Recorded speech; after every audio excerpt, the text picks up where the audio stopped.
حبايبي الف مليون هنا وشفها. وخلاص خلصنا الكبده، وزي ما انا قلت لكم رمت معايا كتير، يمكن كمان في الكاميرا مش باينه الكميه. من نص كيلو هتقدري تاكلي من 6 ل 8 افراد بالكميه دي، وطعمها والتكات اللي انا وريتها لكم ان شاء الله تعجبكم. وعملنا جنبها المكرونه وسلطه الطحينه والمخلل والعيش. والف مليون هنا وشفها.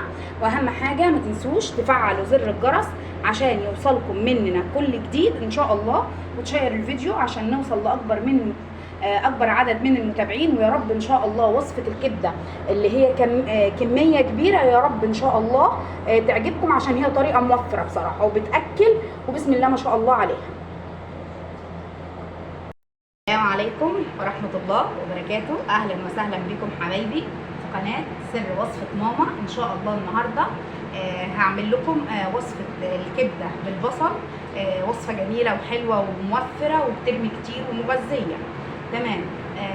معايا كبده ومعايا توم مفروم وعليه فلفل حراق. تمام. ومعايا ليمون ومعايا معلقتين خل، والتوابل بتاعه الكبده كزبره كمون. تمام. وانا مدبله شويه بصل، يعني قولي نص كيلو بصل انا مدبلاهم على النار. وهعمل شويه مكرونه بالبابريكا. تمام. هوريكم الطريقه جميله وحلوه وخفيفه. وهنعمل طبعا مفيش كبده من غير طحينه. معايا سلطه الطحينه. تمام. هعمل معايا الطحينه، هعملها سلطه الطحينه. خليكم معايا يا حبايبي عشان اوريكم هنعمل ايه. اول حاجه دلوقتي هاخد الثوم المدقوق ده بالفلفل، هحطه على الكبده مع معلقتين الخل مع عصره ليمونه. ماشي. واقلبهم فيهم، وبعد كده اوريكم هما بيتحطوا على النار. تمام. انا ديني هفضي الفلفل الثوم. تمام. اهو الخل، معلقتين خل والليمون زي ما انتم شايفين اهو. تمام. شايفين الخلطه دي؟ هقلبها وهسيبها 5 دقايق فيها، وبعد كده هوريكم هعمل فيها ايه. تمام. هحط لها ملح عشان ال5 دقايق ولا 10 دقايق اللي هسيب فيهم كده مش كتير، عشان مش عايزاها تسيح مني خالص. تمام. وبرده حبه كزبره صغيره عشان عايزاها تبقى متبله معايا. تمام. 5 دقايق 7 دقايق، ما تكترش عن 10 دقايق. تمام. زي ما انتم شايفين كده هسيبها ال7 دقايق وهوريكم هعمل فيها ايه تاني. وخدت طبعا كيس المكرونه، خدت منه شويه صغيرين مع شويه زيت اهو مع النار، عشان انا هعملها مكرونه حبه وحبه، بس هي مش كتير، يعني اللي هم محمرين مش كتير. تمام. زي ما انتم شايفين هفضل اقلب فيها لحد ما تحمر وهوريها لكم. زي ما انتم شايفين اهو محمروا معايا. تمام. ما خدوش دقايق. تمام. وهحط الباقي عليهم. تمام. وهحط لهم معلقه بابريكا. تمام. اهي هخليها تتقلب معاهم. ماشي. هديها تقليبه كده معاهم قبل ما احط عليهم الميه. تمام. دي حطيت لها مكعب مرق، وحطيت لها الملح بتاعها. تمام. وقلبتها في البابريكا كده زي ما انا وريتكم، وهبتدي احط عليها عندك ميه تمام، عندك شوربه تمام. انا كان عندي شويه شوربه فهحطهم. تمام. اهو. وهزود عليها حبه ميه. تمام. حبايبي انا حطيت الزيت على النار في الصينيه سخن قوي. تمام. وابتدي احط فيها الكبده بعد ما سبتها من 5 ل 7 دقايق. شايفين؟ دي اهم حته في الكبده اهي، واهم حاجه تكون مفرغه اهي. ده اهم حته في الكبده. تمام. اهي زي ما انتم شايفين كده. هديها كام دقيقه كده على النار، لان انتوا عارفين الكبده ما بتاخدش وقت. كام دقيقه وهوريها لكم هنعمل فيها ايه تاني.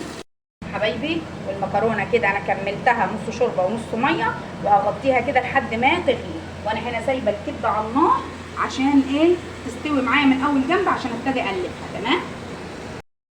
حبايبي خدت 3 دقايق بالظبط على النار زي ما انتم شايفين كده، وهبتدي احط عليها الفلفل اللي انا مقطعاه اهو.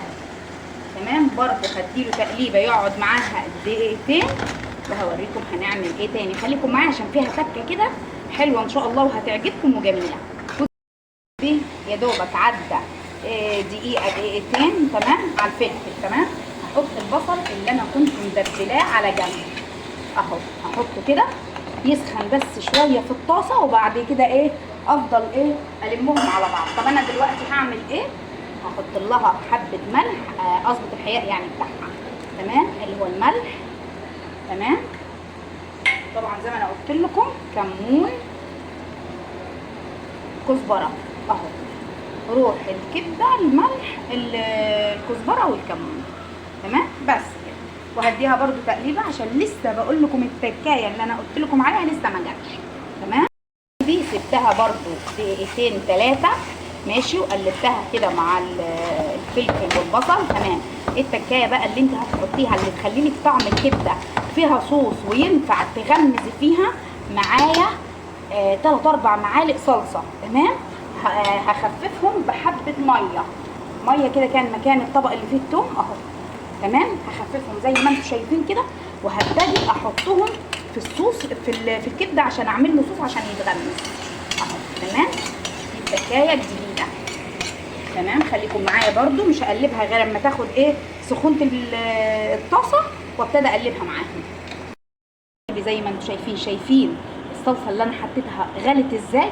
ما رضيتش اقرب لها خالص الا لما تاخد سخونه الطاسه كده، هبتدي اقلبها عشان اعمل الصوص للكبده كده يتغمس ويبقى ايه حاجه تانية الصراحه، تمام. اهي احنا حطينا حبه بسيطه ايه يعني مش هتبان اصلا، بس عشان تعمل معانا حبه صوص نعرف نغمس فيه. شايفين شكل الكبده فاتح ازاي، ولا غمقت مننا وزي الفل، ولا سودت ولا الكلام ده كله.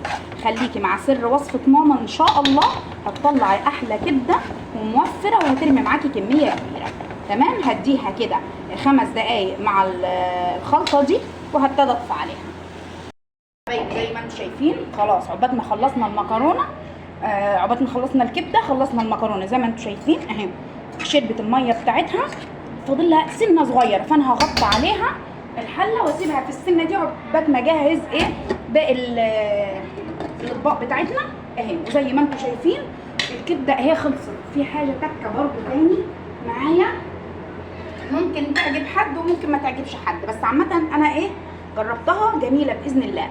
معلقه سمنه بلدي، تمام، اهي معلقه مش كتير يعني اهي، توديلك برده الطعم بتاع الكبده في مكان تاني. بس بعد ما بتطفي عليها، انا خلاص طفيت عليها اهي، حبيت اوريها لكم، طفيت عليها بس باخد معلقه السمنه البلدي دي كده اهي. يا لهوي اول ما نزلناها على الريحه مع الكبده، الريحه بس بتاعتها طلعت، تمام. شايفين رمي الكميه قد ايه معانا اهي. هغرف اطباقنا وهوريكم.